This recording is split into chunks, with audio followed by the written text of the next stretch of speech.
কাতিবাহু, যে সুদের ব্যবসা করে, যে সুদের ব্যবসা করা করা মানে তাই লাইন দিয়ে দিছে এমনি এমনি সুদের বেটে লাগা, তাই নিয়ে করাইছে।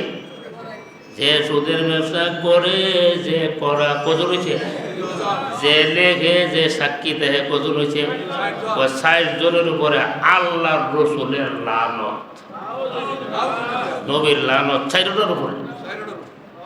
ও ৬০টার উপরে ধরতো হইতো গেলে, ৬০টার উপরে হইতো গেলে কি মনে করেন একটা লোক কারেন্টে লাগছে, তিতলে ঘুরিছে, আরেক বেড়া গিয়ে হেরে সুড়াইবার লেগে গিয়ে হেরে গিয়ে ধরছে, হে কি তৈব ৩ নম্বরটা গিয়ে ধরছে, ৪ নম্বরটা গিয়ে ধরছে, যতটা ধরে অতটাই লাগবো।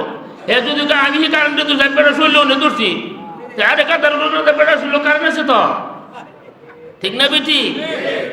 হায় হায় হায়, ৪ জনের শরীরে সমান সমান কারেন্ট চলে আসবে।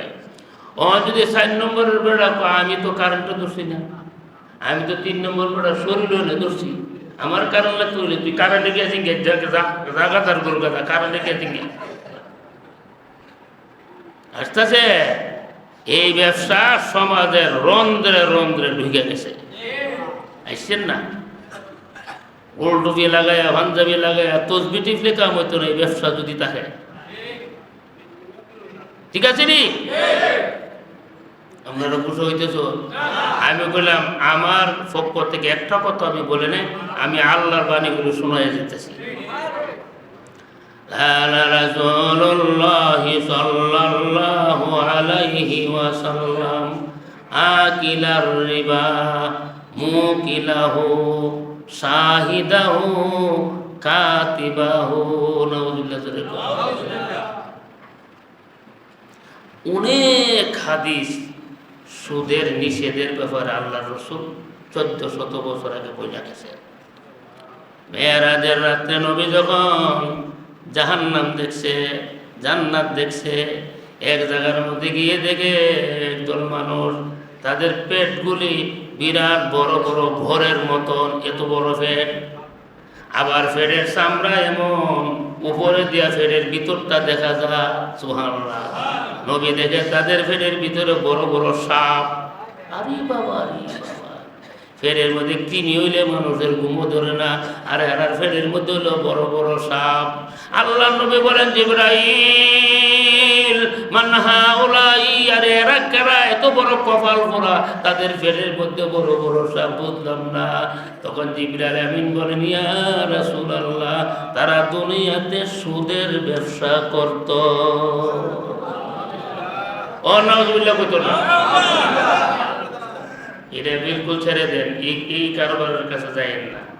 খাওয়ানোর মালিক কেডা? আরো জোরে। আপনি কম খান, যশ কম করেন, আরাম কম করেন, 73 টাকা বেশি লাগতো না। আপনি 3 টিকা বেড়া যদি চায় না 20 টিকার সুখ শান্তি লাভ করতে, এই সুদের মধ্যে যাও না, ঠিক আছে নি? মেয়েরে বিয়া দিব, খরচ হব 5 লাখ, কোন খরচ করুন 15 লাখ, 15 লাখ খরচ করলে 10 লাখ টাকা সুদের বানানো। সামাজিকতা দেখাইতে গিয়া অনেক মানুষ ধ্বংস হয়, সামাজিকতা দেখাইতে গিয়া, ঠিক না বেটি? আল্লাহ বলে যেমন রাখছে এমন চলো, ঠিক না বেটি? করে গো এই ব্যবসাটা করোনা না, ছেড়ে দাও। হ্যাঁ, সুদের 70-এর উপরে গুনাহ, সবচেয়ে ছোট গুনাহ হলো আপন মার সাথে জিনা করা। এটা হলো ছোটটা, আর বড়টি যে কত বড়, আল্লাহ এটি বড়টির কত আছে আছে। আর যাদিনি এক লোক বন্ধুরে তুই দোয়া করিস, আল্লাহ আমারে 10টি ছেলে সন্তান দিছে। বন্ধু 10টি ছেলে সন্তান যে আল্লাহ তোরে দিয়েছে, এটার স্বভাব চরিত্র কেমন? কবা এই কথাটা দিকে আমার শরম দিস না।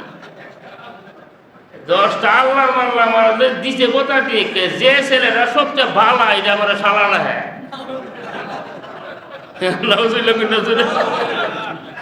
10টা ছেলের মধ্যে যেটা উপরে এর চেয়ে ভালো আমার হুতাদের মধ্যে নাই, এটা বাদ দিলাম আমরা সালা না। হ্যাঁ, আর বাহিরে কি জানে এত আন্দাজ করে বয়ে থাক। সুদের সবচেয়ে ছোট গুলো হলো আপন মার সাথে যেটা করা। এমন ব্যবসা করুন যা হ্যাঁ করুন যেত না। আল্লাহ আমরা মাফ করো, জোরে বলে না আমি, আরো জোরে বলে না আমি। এই কাম করুন যেত না। আমরা এর কষ্ট করতেইব, দুনিয়াতে কষ্ট করলে আখেরাতে সুখ পাবেন, এটা নিশ্চিত আল্লাহ সুখের ব্যবস্থা করে দেব। ঠিক আছে নি?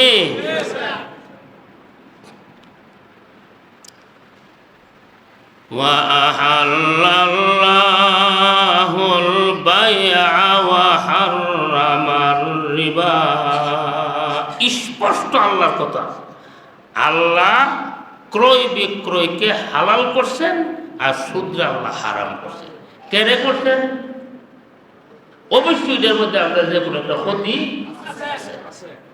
ক্ষতি আছে না নাই? ক্ষতির দিকটা আমি এখন কইতাম না, কি কি ক্ষতি যে আছে। এক নম্বর ক্ষতি হইল এই ব্যবসাটায় তারা জাহান্নামের আগুনে নিয়ে ভর্তি করবে। কারণ আল্লাহ কইছে আমি নিষেধ করছি, আমার নিষেধ মানলে না কেন? আমি হারাম করছি, হারাম কাজের মধ্যে গেলে কেন? ঠিক আছে নি? আর দান হইরাতে এই মানুষটারে জান্নাতে নিব। বলে সুদ করে যদি দান করে, সুদ করে দান আল্লাহ নিলে নেয়। আল্লাহ আমি পবিত্র মাল ছাড়া দান গ্রহণ করি না।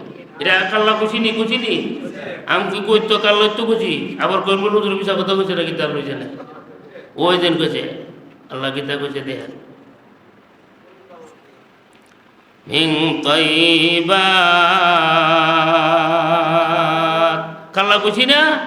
তোমরা তোমাদের মালের যে মালটা উৎকৃষ্ট এটা দান করবা, ভালো না।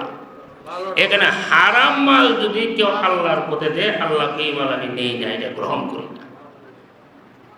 আমরা 1 কেজি পায়খানা দিলে নেবেন নি? নিতেন না? মিষ্টির প্যাকেট করে দিলে বাবার এটা আমি নিতাম না। আরে ঠিকই তখন আপনি মাতৃভান্ডারে মিষ্টির প্যাকেট করে দিয়েছি, নিতেন। আরে তুমি বুনি মুখে না আমি ঠিক না বেটি? পায়খানা যেমন আল্লাহ গ্রহণ করে না, হারাম মাল আল্লাহর রাস্তা দান করে আল্লাহ হারাম মাল আমি গ্রহণ করি না। দান করো এটা আমি নেই না, ইতানের কোনো সওয়াব তুমি খাইতে না। নাউজুবিল্লাহ, জোরে কর। নিজের বোন বিয়া করুন যা, আমনে জিরে বিয়া করতে পারেননি, করতে দিন না তো কেন না করছে? কেন না করছে? দিন গেলারা যায় এ পর্যন্ত কেউ পৌঁছেনি যে আমার বোন আর সিরাঙ্গের এক ফুরির দিকে যে হবু এক ডর হি ফুরিরে বিয়া করতে বোন দিয়ে বিয়া করতে আমরা কেড়ে এমন যুক্তিবিধি পাইছি নি দুনিয়া। এ সাফার মধ্যে জুতার বাড়ি হইব কেড়ে তুই জানোস না আল্লাহ না করছো গাদার গুরুর কথা। ওই আল্লাহ কইছে সুদ খাওয়ান যেত না, এক ডর করলেও খাওয়ান যেত না। এটা হালাল আর এটা হারাম। সুবহানাল্লাহ। সকালবেলার পেশাবটা আর টিউবওয়েলের পানিটা হুবহু একরকম। 2টা গ্লাসের মধ্যে যদি রাখেন দুটোর পানি একরকম, ঠিক না? কিন্তু টিউবওয়েলের পানি হইল হালাল আর পেশাবটা হইল কেউ যদি এক যা তুই দিতে হাজার না তোরা খাই আলাম পেশাব, তুই গিয়া পেশাব খাই গিয়া যা, তোর জন মন যে তুই গিয়ে পেশাব খা, ঠিক না? বেরিক জোরে কা। আহাল্লাল্লাহুল বাইআ ওয়া হাররামার রিবা। আল্লাহ ক্রয় বিক্রয় ব্যবসা বাণিজ্য হালাল করছে। এখানে ব্যবসা নবীরাও করছে, ওলিরা করছে, গাউস কুতুবরা করছে, করছে না করছে না? আর সুদ আল্লাহ হারাম করছে। এটা থেকে আমরা বাচ্চা থাকতে হইব, এটার থেকে অবশ্যই আমরা ফিরা থাকতে হইব। আল্লাহ আমরা তৌফিক দান। বাঘে আলোচনা কাল্লা হইব, কাল্লা নেবার নাই ও কাল্লা যারা নাই বা মনে করবো তারা হিকাম করে, কাল্লা যারা যারা নাই মনে করবো তারা সিহন কাম করে লেগে। আচ্ছা, আল্লাহ যদি তৌফিক দিতে তো আল্লাহ আমাদের এইটার থেকে বাঁচাইতেও পারে। পারে না পারে না? এটার থেকে বাঁচে আল্লাহ কোটি কোটি টাকার মালিক বানাইতে পারেনি। ওয়া আলা কুল্লি শাইইন কাদির, আল্লাহ সর্বশক্তিমান। সুবহানাল্লাহ। আস্তাগফিরুল্লাহ রাব্বি মিন কুল্লি যামবি ওয়া আতুবু ইলাইহি, লা হাওলা ওয়ালা কুওয়াতা ইল্লা বিল্লাহিল আলিয়্যিল আযীম। ربنا ظلمنا أنفسنا وإن لم تغفر لنا وترحمنا لنكونن من الخاسرين। আয় আল্লাহ, দেখতে দেখতে 10টি রমজান আমাদের সামনে থেকে বিদায় হয়ে গেল, 10টি রোজা আজকে বিদায় হয়ে যাচ্ছে আল্লাহ। এই 10 দিন রহমতে চলে গেছে আমাদের সামনে থেকে। আল্লাহ, তুমি আমরার উপর অগণিত রহমত বর্ষণ করো। আল্লাহ, আমরা মা বাপ কবরে আছে আল্লাহ, তাদের কবরগুলি জান্নাতের বাগান বানায় দাও। আয় আল্লাহ, আমরার মধ্যে অনেক বিমারি আছে আল্লাহ, বিমারিদেরকে তুমি শিফা দান করো আল্লাহ, অভাবীদের অভাব দূর করে দাও আল্লাহ, পেরেশানিওয়ালার পেরেশানি কমায়া দাও। এ আল্লাহ, যারা ব্যবসার মধ্যে আছে হালাল ব্যবসার মধ্যে তুমি বরকত দান করো আল্লাহ, দিনের জায়েজ মাকাসিদ গুলো পুরা করিয়া দাও। سبحان ربك رب العزة عما يصفون وسلام على المرسلين والحمد لله رب العالمين.